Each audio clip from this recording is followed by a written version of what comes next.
আসসালামু আলাইকুম, স্বাগতম বাংলা স্কুপ সংবাদে। আমি মোহাম্মদ কিবরিয়া আজকের সব আন্তর্জাতিক খবর নিয়ে হাজির হয়েছি। শুরুতেই জানিয়ে দিব সংবাদ শিরোনাম, তারপর বিস্তারিত। মার্কিন ইসরায়েলি যৌথ হামলায় ইরানের ইস্পাহান প্রদেশে অন্তত ৮ জন নিহত। যুক্তরাষ্ট্রের $৩০০ মিলিয়ন ক্ষেপণাস্ত্র প্রতিরক্ষা রাডার ধ্বংস করল ইরান। ব্যারাক ছেড়ে পালিয়েছেন ইরানি কমান্ডাররা, বিপজ্জনক পরিস্থিতিতে সেনারা। ইরানি জাহাজ ও ১৮৩ নাবিককে ভারতের আশ্রয়। ৬ দেশের অনুরোধে ইরানের হামলা নিয়ে জরুরি বৈঠকে বসছে আরব লীগ।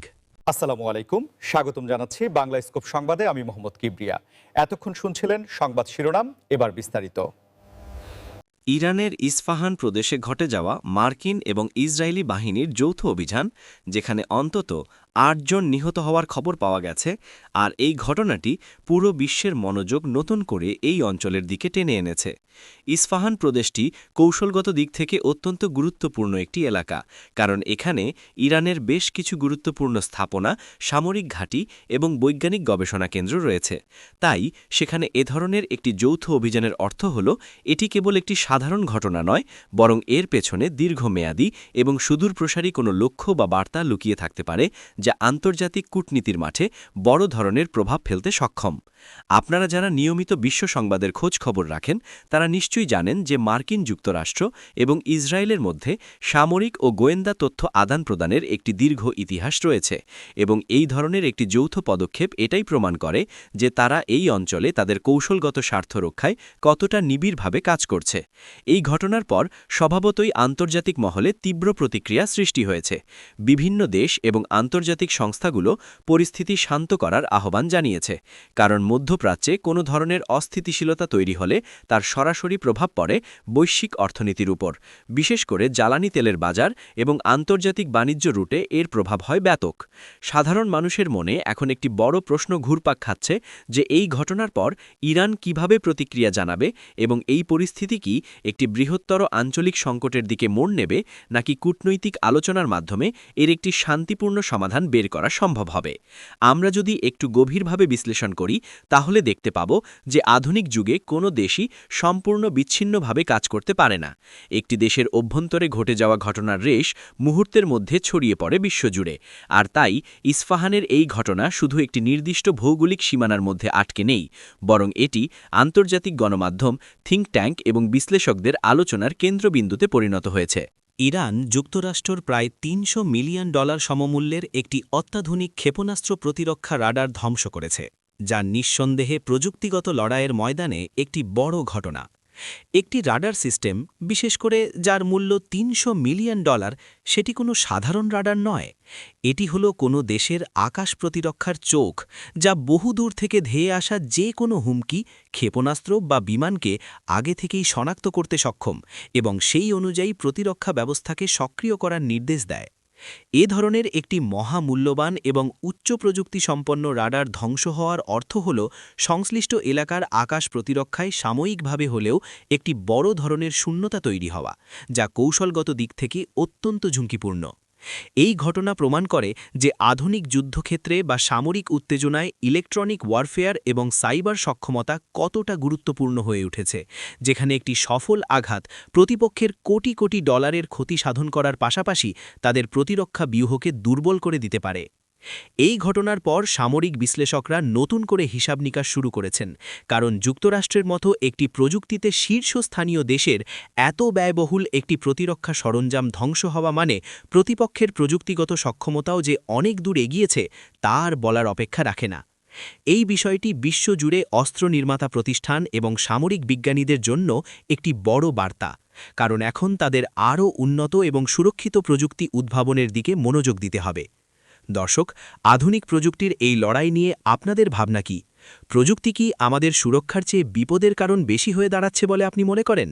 আপনার মূল্যবান মন্তব্য আমাদের কমেন্ট বক্সে জানাতে ভুলবেন না, আর ভিডিওটি ভালো লাগলে একটি লাইক দিয়ে আমাদের উৎসাহিত করবেন। এই ঘটনার অর্থনৈতিক দিকটিও কিন্তু ফেলে দেওয়ার মতো নয়। $৩০০ মিলিয়ন বা প্রায় ৩৩০০ কোটি টাকার একটি সরঞ্জাম হারানো যে কোনো দেশের সামরিক বাজেটের জন্য একটি বড় ধাক্কা, এবং এটি পূরণে যে সময় ও অর্থ ব্যয় হবে তা অন্য কোনো গঠনমূলক কাজে লাগানো যেত। সামরিক বাহিনী বা যে কোনো শৃঙ্খলাবদ্ধ কাঠামোর সবচেয়ে বড় শক্তির জায়গাটি হল এর নেতৃত্ব এবং চেইন অফ কমান্ড। কিন্তু যখন সেই নেতৃত্বেই ফাটল ধরে তখন পুরো কাঠামোটি এক গভীর সংকটের মুখে পড়ে যায়। আর ঠিক এমন একটি চিত্রই ফুটে উঠেছে সাম্প্রতিক কিছু খবরে, যেখানে দাবি করা হচ্ছে যে বিপজ্জনক পরিস্থিতির মুখে ইরানি কমান্ডাররা তাদের ব্যারাক ছেড়ে পালিয়েছেন, যার ফলে সাধারণ সেনারা এক চরম অনিশ্চয়তা এবং বিশৃঙ্খলার মধ্যে পড়েছেন। একজন সৈন্য যখন দেশের জন্য বা তার কর্তব্যের খাতিরে কোনো ঘাঁটিতে অবস্থান করেন, তখন তার মনোবল এবং আত্মবিশ্বাসের সবচেয়ে বড় উৎস থাকেন তার ঊর্ধ্বতন কর্মকর্তারা বা কমান্ডাররা। কিন্তু সেই কমান্ডাররাই যদি পরিস্থিতি বেগতিক দেখে নিজেদের নিরাপত্তার কথা ভেবে জায়গা ত্যাগ করেন, তবে তা সাধারণ সেনাদের মানসিকতার উপর এক ধ্বংসাত্মক প্রভাব ফেলে। এই খবরটি যদি সম্পূর্ণ সত্য হয়ে থাকে, তবে এটি ইরানের সামরিক কাঠামোর অভ্যন্তরীণ দুর্বলতা এবং নেতৃত্বহীনতার একটি বড় প্রমাণ হিসেবে বিবেচিত হবে, যা আন্তর্জাতিক মহলেও তাদের ভাবমূর্তিকে দারুণভাবে ক্ষুণ্ণ করতে পারে। একটি সামরিক ব্যারাকে কমান্ডার না থাকার অর্থ হল সেখানে কোনো সঠিক দিক নির্দেশনা নেই, কোনো সিদ্ধান্ত নেওয়ার মতো কেউ নেই, যা একটি বিপজ্জনক পরিস্থিতিতে থাকা সেনাদের জীবনকে আরও বেশি ঝুঁকির মুখে ঠেলে দেয়। ইতিহাস ঘাটলে দেখা যায়, যখনই কোনো বাহিনীতে নেতৃত্বের শূন্যতা তৈরি হয়েছে, তখনই সেখানে বিশৃঙ্খলা, বিদ্রোহ বা চরম হতাশা দেখা দিয়েছে, এবং এই ক্ষেত্রেও তার ব্যতিক্রম হওয়ার কোনো কারণ নেই।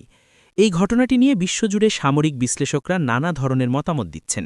কেউ কেউ বলছেন এটি হয়তো একটি সাময়িক কৌশলগত পশ্চাৎপসরণ, আবার অনেকেই মনে করছেন এটি অভ্যন্তরীণ শৃঙ্খলার চরম অবনতির লক্ষণ।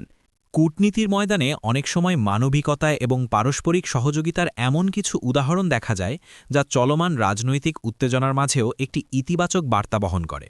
যেমনটা দেখা গেল সম্প্রতি ভারতের একটি পদক্ষেপে, যেখানে তারা একটি ইরানি জাহাজ এবং এর ১৮৩ জন নাবিককে নিজেদের জলসীমায় বা বন্দরে আশ্রয় প্রদান করেছে। সমুদ্রপথে বাণিজ্য বা চলাচলের সময় বৈরী আবহাওয়া, যান্ত্রিক ত্রুটি বা অন্য কোনো আপৎকালীন পরিস্থিতিতে বিপদে পড়া জাহাজ এবং এর নাবিকদের আশ্রয় দেওয়া আন্তর্জাতিক সামুদ্রিক আইন বা ল অফ দ্য সি এর একটি অন্যতম প্রধান নৈতিক ও আইনি দায়িত্ব, যা ভারত অত্যন্ত পেশাদারিত্ব এবং মানবিকতার সাথে পালন করেছে।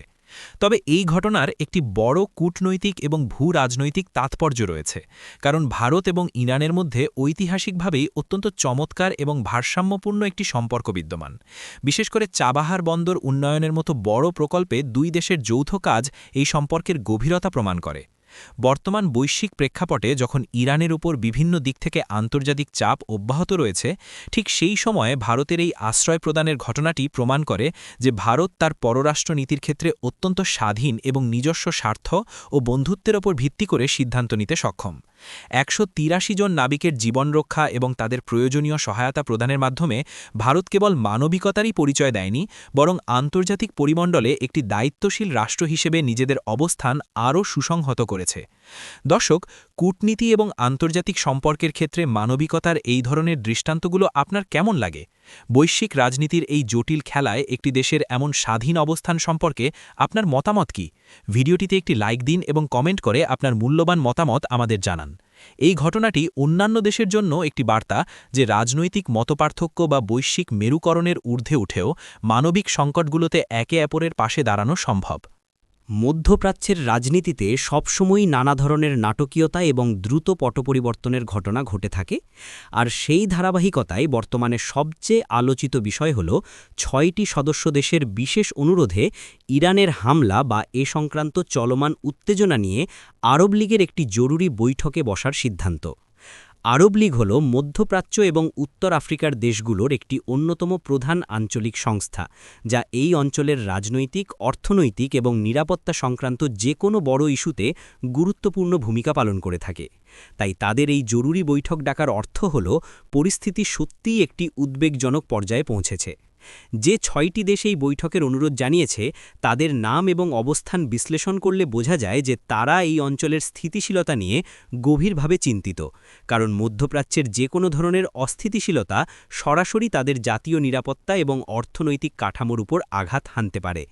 এই জরুরি বৈঠকে মূলত আলোচনা হবে কিভাবে চলমান এই উত্তেজনা প্রশমিত করা যায়, কূটনৈতিকভাবে কিভাবে এই সমস্যার একটি গ্রহণযোগ্য সমাধান বের করা যায় এবং আঞ্চলিক দেশগুলোর মধ্যে ঐক্য বজায় রেখে ভবিষ্যৎ যে কোনো সংঘাত এড়িয়ে চলা যায়। আন্তর্জাতিক বিশ্ব অত্যন্ত গভীরভাবে এই বৈঠকের দিকে নজর রাখছে, কারণ মধ্যপ্রাচ্য হল বিশ্বের জ্বালানি সরবরাহের প্রধান কেন্দ্রবিন্দু। এখানে কোনো ধরনের সংঘাত মানেই বিশ্ববাজারে তেলের দামের ব্যাপক ওঠানামা, যা মূল্যস্ফীতি বাড়িয়ে বিশ্ব অর্থনীতিকে খাদের কিনারায় ঠেলে দিতে পারে। দর্শক, আপনাদের কি মনে হয়, আরব লীগের মতো সংস্থাগুলোর কি সত্যিই কোনো সংঘাত থামানোর মতো যথেষ্ট কূটনৈতিক ক্ষমতা রয়েছে, নাকি এগুলো কেবলই আনুষ্ঠানিকতার মধ্যে সীমাবদ্ধ? আপনার বিশ্লেষণ আমাদের কমেন্ট বক্সে লিখে জানান, আর চ্যানেলটি সাবস্ক্রাইব করা না থাকলে এখনই করে নিন।